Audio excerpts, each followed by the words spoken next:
Hey, Lauren Hughes here with Integrity Home Group and Keller Williams Preferred. Today I wanted to talk a little bit about Boulder County. It's a special county. I actually live in Boulder County and have been in and out of Boulder County since about 2001. I'm a big fan of it.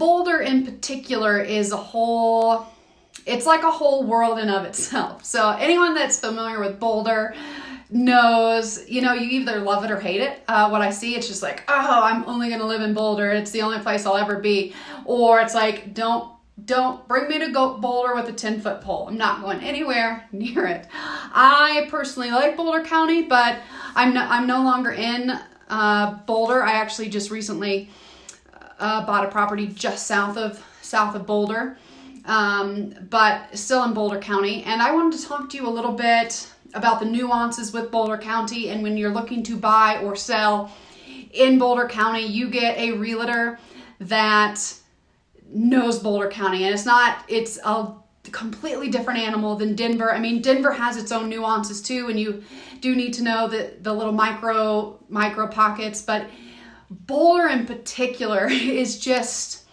special. And you need a realtor that is very familiar with all the nuances, all of the rules, all of the regulations that are part of why Boulder's so special. And I wanted to briefly talk today about my first investment. Was actually my family was investing in Boulder. Their first investment in Boulder County was in 2003. And I like to pick stories where there was lessons learned. And so someone recently brought it up to my attention that I talk a lot about all the things that I screw up on. And I think it's just being realistic. And if I told you everything I did was perfect all the time, one, it's not true.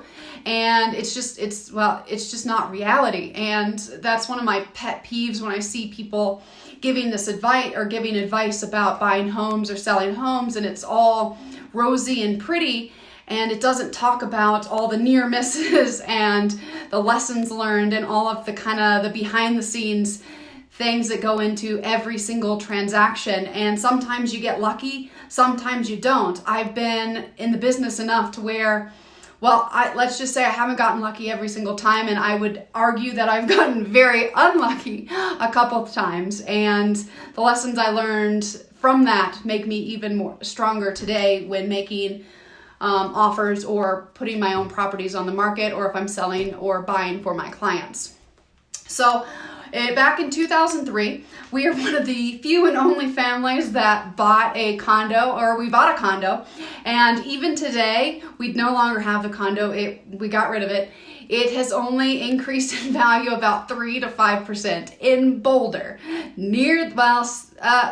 in Boulder, pretty close to within a few miles of the university. So kind of Boulder, it was right outside of Boulder proper, but still within that kind of the old Boulder area.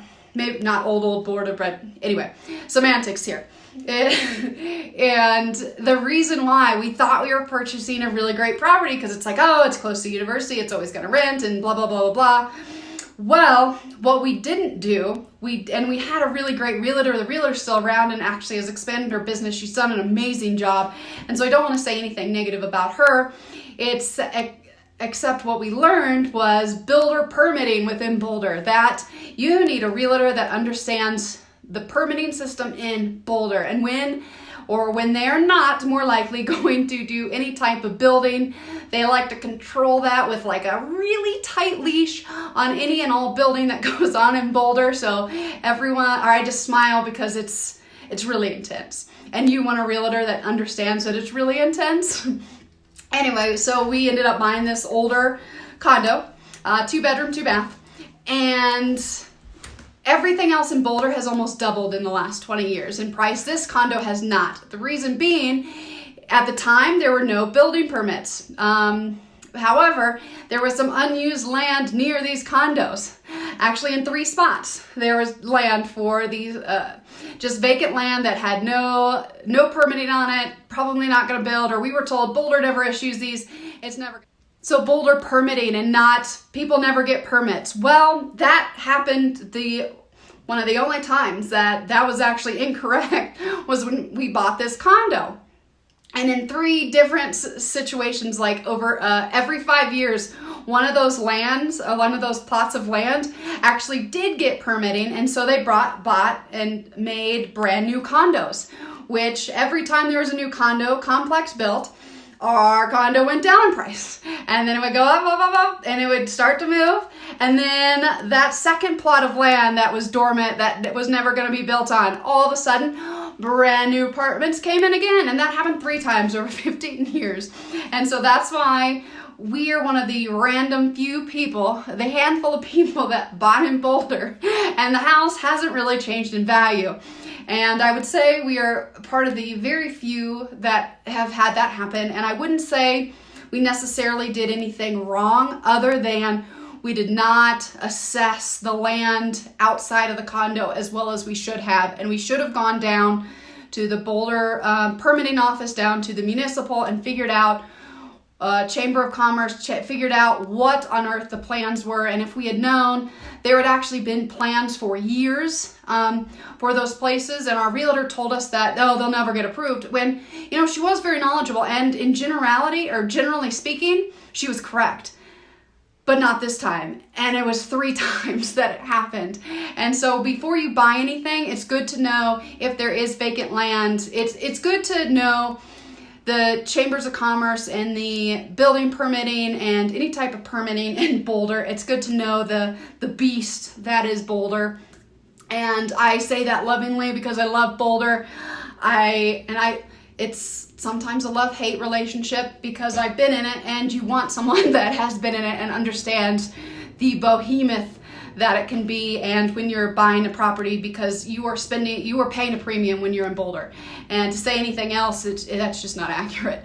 So you want to make sure you are making an informed decision on the investment that you are making in Boulder, and you want to make sure that the land immediately around you is also going to be consistent with your goals for the home, whether it's a rental property or it's going to be your home and you're going to raise your family. You want to be aware and cognizant of what's going in right next door, because Boulder's going to throw curveballs at you, and you need an agent that is well informed and is ready to, can find information for you so you can make the most informed decision, so you don't kind of get smacked up the head like my family and I did 3 times. Luckily, we sold the unit after the first one, and then I've just, out of curiosity, I keep watching it, just checked it again, and I'm like, ooh, it's like 5% more than what we paid for it in 2003, and it's 2021, and it's just like, and I laugh because it's just like, that doesn't happen in Boulder, but happened to us. Anyway, so before you buy in Boulder, please talk to me or talk to someone else that is knowledgeable and understands the nuances and the beauty that is Boulder, and the love-hate relationship we have with some of the Boulder rules. So have a great afternoon. Thank you.